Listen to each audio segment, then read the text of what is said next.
Chapter 8.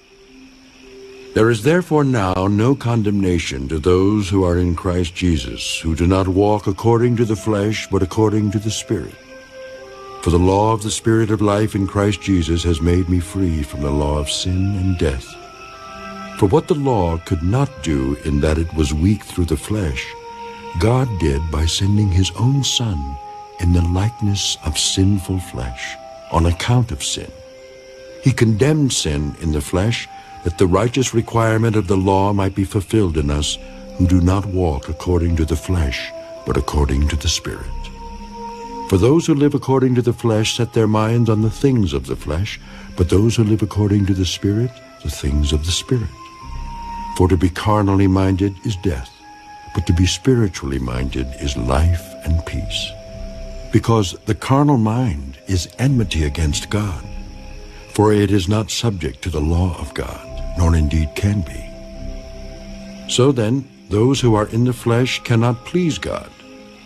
But you are not in the flesh, but in the Spirit, if indeed the Spirit of God dwells in you. Now if anyone does not have the Spirit of Christ, he is not his. And if Christ is in you, the body is dead because of sin, but the Spirit is life because of righteousness. But if the Spirit of him who raised Jesus from the dead dwells in you, he who raised Christ from the dead will also give life to your mortal bodies through his Spirit who dwells in you. Therefore, brethren, we are debtors, not to the flesh, to live according to the flesh. For if you live according to the flesh, you will die. But if by the Spirit you put to death the deeds of the body, you will live. For as many as are led by the Spirit of God, these are sons of God. For you did not receive the spirit of bondage again to fear, but you received the Spirit of adoption, by whom we cry out, Abba, Father. The Spirit himself bears witness with our spirit that we are children of God. And if children, then heirs, heirs of God, and joint heirs with Christ, if indeed we suffer with him, that we may also be glorified together. For I consider that the sufferings of this present time are not worthy to be compared with the glory which shall be revealed in us. For the earnest expectation of the creation eagerly waits for the revealing of the sons of God. For the creation was subjected to futility, not willingly, but because of him who subjected it in hope, because the creation itself also will be delivered from the bondage of corruption into the glorious liberty of the children of God.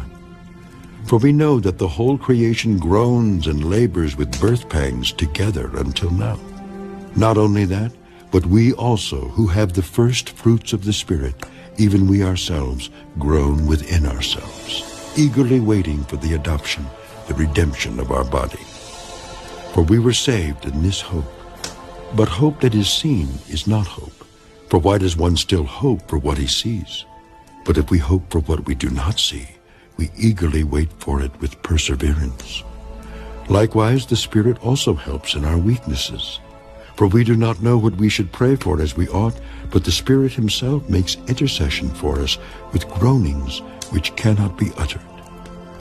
Now he who searches the hearts knows what the mind of the Spirit is, because he makes intercession for the saints according to the will of God.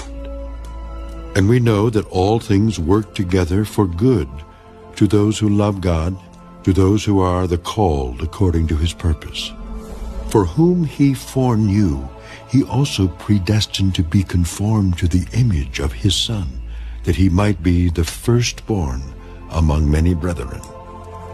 Moreover, whom he predestined, these he also called. Whom he called, these he also justified. And whom he justified, these he also glorified. What then shall we say to these things? If God is for us, who can be against us? He who did not spare his own Son, but delivered him up for us all,